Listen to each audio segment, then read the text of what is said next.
Hi, Soul Anchor welcomes you and presents On the Couch with me, Johanna, Malovhele, your transformational coach. Today I want us to look at precedents, because nothing happens in our lives without a precedence. There is always a precedence to what happens in our lives. The first precedence is Jesus Christ. I want us to look at the story of Jesus Christ. Remember how he was born. Jesus Christ was born supernaturally, and his birth introduced the supernatural. We saw a lot of supernatural incidences and events in the Bible, but how Jesus was born was that precedence. Now, I also want us to look at other precedences in the Bible. I love the Bible. The Bible, it's like, you know what, a story on its own. Yes, we may take it seriously. However, I also like to see it as a story, because there's so many stories and so many precedences on it. I have seen love stories in the Bible that were precedents. I've seen marriages in the Bible. I've seen stories of brokenness and woundedness in the Bible that were precedences. I have also seen barrenness in the Bible, sufferings in the Bible. Joseph, it's one of those stories that I love, because you know what? Joseph's life story on its own was a precedence, and not only a precedence, a setup.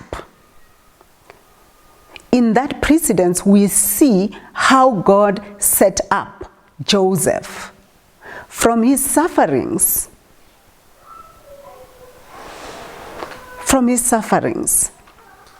It hurt, yes. Pain, yes.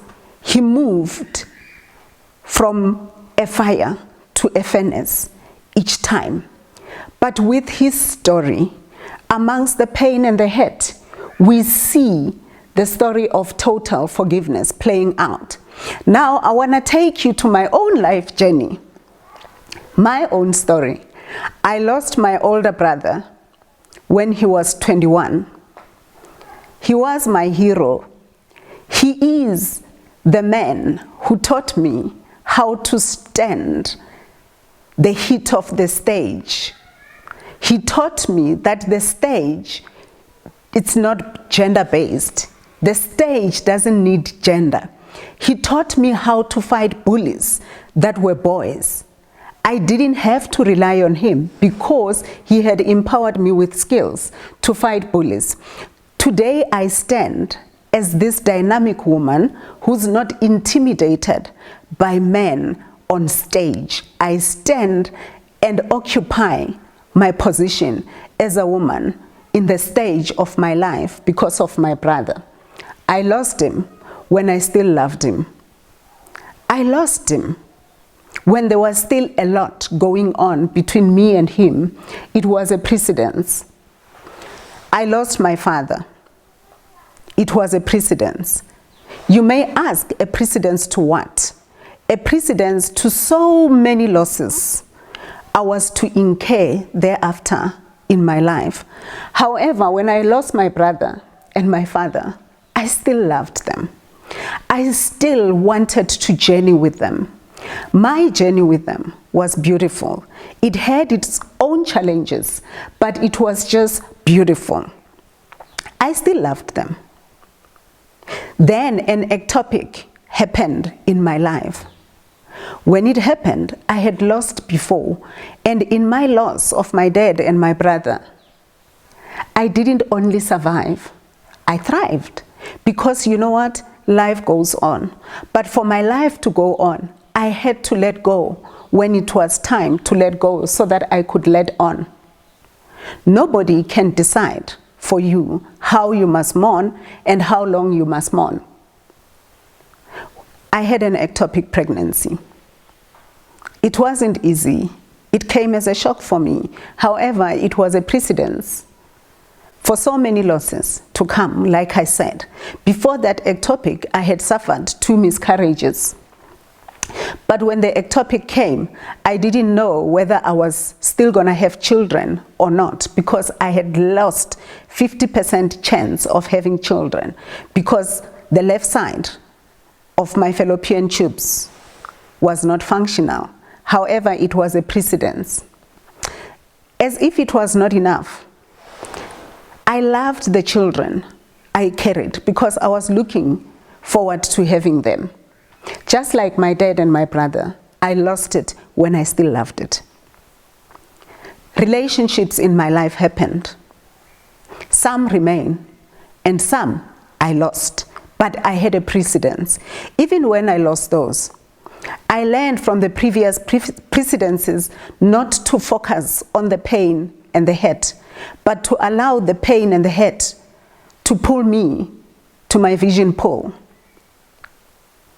And the friendships that I lost, for me, I didn't let the betrayals and the pain of the betrayals into my future relationships. But I allowed the lessons to make me a better woman so that they prepare me for future relationships that were to come. I enjoyed the loss because of the lessons in the loss, because I had learned from the previous precedences that you can survive and thrive. As much as I had dreams and aspirations, some of those dreams were not to be, they were just gonna be dreams. Some were realized, but I had learned from the previous precedences to let go, because you know what? For one chapter to open, one chapter needs to end. It was a precedence. I had aborted studies that I don't regret because they were not meant to be at that moment. I was not ready for them. And at the same time, what could have motivated me then was not purpose, was because others were doing it. But losing it became a precedence for me to learn that before I embark on a project in my life, I need to sit down and reflect. I must ask myself, Joey, is this where God wants you at this moment, in this season of your life? Does it align to your destiny? Does it align to your purpose? Or are you doing it because others are doing it? Then I learned that if I cannot answer that question, I am not ready for it. I appreciate precedences in my life because they made me. When I became a parent myself, precedence for me became my relationship with my parents, because my relationship with my parents somehow became a stepping stone to my relationship with my children. My parents were there for me. They were present parents ever since I was born, and I enjoyed having them present in my life. My parents made me the woman I am today. They made me appreciate self-value. I thrived in bullying because every time I came home, when I was teased with my ears, they would have a beautiful story to tell. And instead, I turned it into my mountaintops. But then, I saw my mother sacrifice a lot of things and prioritize us. And to me, when I had my own children, I wanted to give them me. However, what I learned with that precedence was, in giving them me, I didn't have to lose me. I had to be me for them to become. I had learned a lot from the love that my parents gave me. I wanted to give my kids that love.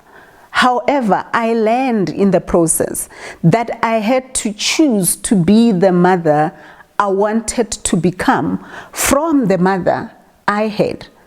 I had to choose to be the parent I wanted to become to my sons. Because sometimes our relationships with our parents can be mere projections into our relationships with our children. I learned that I had to choose who I wanted to become. The other precedence in my life was my parents' love story, my parents' relationship, my parents' marriage relationship. I experienced my parents growing up, not just as parents, but as lovers. I enjoyed seeing them going on dates at the Colosseum, when they would dress up and leave us and go out and have fun and enjoy music. I saw them host parties, and have fun with their friends, all dressed up. I experienced love growing up. However, to that love, I also experienced pain. We had a beautiful life growing up. As a child, I would say, I grew up in a wealthy family. Wealthy in my own way, in my own definition. I had most things I needed as a child. However, as life progressed, my father cheated on my mother. You might ask me, how do you know? I didn't have to be told. Somehow, I witnessed it when I was in high school. I didn't witness it directly. I couldn't have joined the dots then, but an incident happened that allowed me to give meaning to what was happening around me. I later discovered that my mother found out and she knew about that extramarital relationship. It broke her heart. As much as my mom was betrayed, I also felt betrayed. My father's heart was in between two women, two families. When that happened, I lost most of the support financially from my dad. My mom had to step in and become a mom and a dad. And boy, she's the best. She did it so well. She knew her priorities. She prioritized our education, which for her at the moment was our future. She made sure we had all we needed. However, when she did that, remember, she was human. She couldn't provide for everything. She made sure we were sorted. But at that time, when my father, his finances were divided between the two families, when she was supporting a woman who had children that were not of, that were not his, he sacrificed us. Then my mother had to do everything. She even had to build a home. And what I learned from that precedence was, when she built, she didn't build the full house. She built it face by face. And somehow the first part that she built was the 3 bedrooms, a straight building that my peers nicknamed a bus. It could have brought shame. But then I knew and saw how my mother tried. And shame was not an option for me. But that bus I embraced with so much pride. Because for me, it taught me that you define yourself, you define your circumstances, you define what you want to come out of your circumstances. I look at me today and I reflect back at those precedences in my life when I was a young woman growing up. University came. My mother was not surprised. She had planned for it. I remember when I went to vets, I had everything I needed. She managed to put me up at rest. I didn't know how she was going to make it, but she did. My dad was still in between the two. But for some reason, my mother made sure that I was assured that varsity will happen. And it happened. I was bitter towards my father. I felt betrayed. As much as he was there for the young woman I missed him in my teenage years. But then, he came back when I was an adult. when I was done with varsity. He was there, he was present. However, I struggled to forgive him. He did everything in his power to show that he had changed and he was present. He was very supportive of me. He supported everything I did. He was there as my nanny when my sons were young. Every time when my helper went somewhere, he was there. But then I didn't say it. It took me time to forgive him.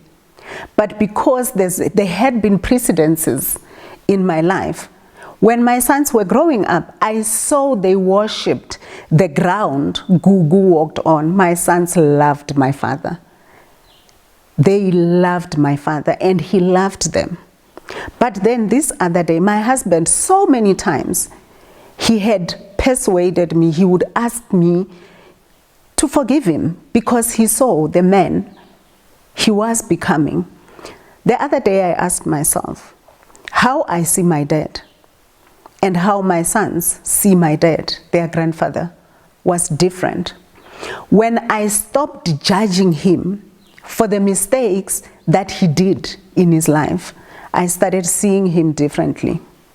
I was able to forgive him and enjoy him. For me, that was a precedence of many forgivenesses to come. Because there I learned what total forgiveness is. I learned how to live after betrayal. I was grateful to have had a great relationship with my father. Even when he departed, I felt that he owed me nothing. Whatever he had to give me on earth, he had given me. All of it. I learned to forgive and move on because there was a precedence in my life. Academically, there was a precedence. I remember after matriculating, I matriculated then with what we call an ME. Then I went to vets. When I got there, I was admitted to a diploma program in speech therapy and audiology, speech and hearing therapy. When I was there, I learned that in my class, there were other people who had MDs and MCs in the diploma group. In my class, there were 20 learners. 2 were Indian and 18 were black. And somewhere around Easter, I noticed that there was another group doing first year. We were doing the diploma, they were doing the degree.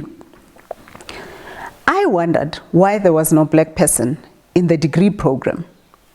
But then I saw and I learned from that precedence that, you know what? It was not rocket science. I worked hard in the diploma program. I missed a distinction by a percentage or 2. But I was not discouraged. I knew it was not rocket science.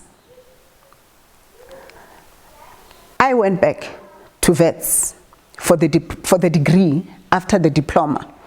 However, I was not accepted into the degree program, even though I had a 73.5 or 74% as an average. I went to work, but then I reapplied. I was rejected. Then my husband encouraged me. We didn't have a car then, to say, you know what, let's get in the taxi and go there. And indeed, we traveled the whole night. In the morning we were at vets. I sat there until the head of department gave me audience around 11 o'clock. I put my story on the table and I was accepted for that degree program that day. I registered, and it so happened that I had applied for a bursary. I got a bursary with a public service then. My employer released me with full salary to go study for that degree program. However, I was the only learner and the only black in my class who had to do mathematics with engineers. And I was told that if I don't pass the mathematics, I won't continue with the degree program. The mathematics clashed with speech therapy, which is a professional course. I navigated for 2 weeks. By the end of the first week, I was called and told that I haven't been attending mathematics regularly. And I indicated that I'm struggling because the two courses clash. By the end of second week, I saw all odds were against me. I wasn't gonna make it either way. I knew it was not my time yet, even though I had a bursary, even though I had a full salary. I could live as a student a life that I would have lived as somebody who's working because I had all the resources. I decided to deregister and go back to work. But I knew it was not rocket science. I registered through UNISA, did my BA with all the courses, non-professional courses in the degree. I even registered for an honors in linguistics. But some way, I applied to UCT, and they accepted me to do the degree in 2 years because I had all the other courses except professional courses. When I was in UCT, Medunsa launched the degree program. And when I was in UCT, I was a mom, a wife with 2 kids. But then I had my husband's support throughout. I knew it was not rocket science. He knew it was not rocket science. I studied in UCT for almost 2 weeks. The third week, I decided to go back home and register for the Medunsa 4-year degree program, whereas the UCT was gonna be a 2-year one. However, I was gonna be with my family. I hid the books in Medunsa. There was a precedence.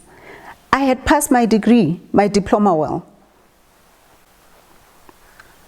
I completed my degree very well. All the courses that I did in the degree program, I passed them with distinctions, including the honors. And because there was a precedence, it was not rocket science. I never gave up, but for me, it was an opportunity to turn my valley into a mountaintop. When I graduated in 2004, I was the first black in the country to graduate cum laude. A cum laude that hasn't been matched. I still hold the record of that cum laude as a black person in the country. A cum laude wherein every course that I did over the 4 years was a distinction. Life happens for a reason, and that reason is for you to be the best version you can ever be. Don't be stuck in a pothole. You know what? Life has altitudes. When the altitude that you're on, it's not working out, when there's a lot of turbulence in that altitude, you have a choice. I have learned to change altitude. I have learned that, you know what, like a car, you can always change gears. There's always precedence. You've changed gears before and you can change them today. You have a choice. You are not a victim of circumstances. You are a victim of your choices. I want you to think back. I want you to come out of you, look into your life from outside of you, and look at the precedences that have been there in your life. I want you to write them down and the lessons that came from them, because those precedences are what will make you today.